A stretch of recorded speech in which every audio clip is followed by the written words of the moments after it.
What's up guys, Noah from Stage 3 Motorsports here, and today we're going to be bringing you a quick how-to video on installing a new engine panel air filter in your 5th gen Toyota 4Runner.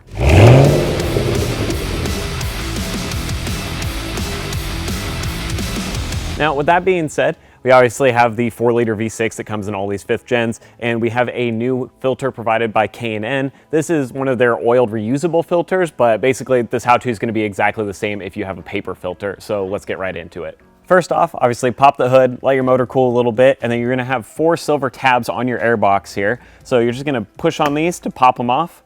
There's one on each corner, and then kind of a hidden one back here. Then once those are off, we can kind of wiggle this upwards, and you can see our paper filter underneath.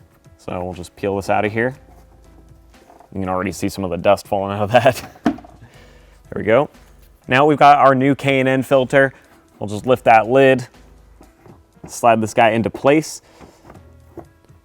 There you go. And you just want to push down on it, make sure it's sealing around all 4 corners so it's pushing in evenly and it isn't getting bunched up or isn't going to pinch.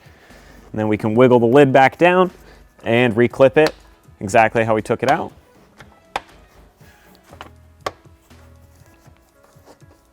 And there you go, simple as that. So if you're looking to pick up one of these K&N filters for your truck, we'll have a link down in the description that you can click that'll shoot you over to our website. And as always, thank you for watching.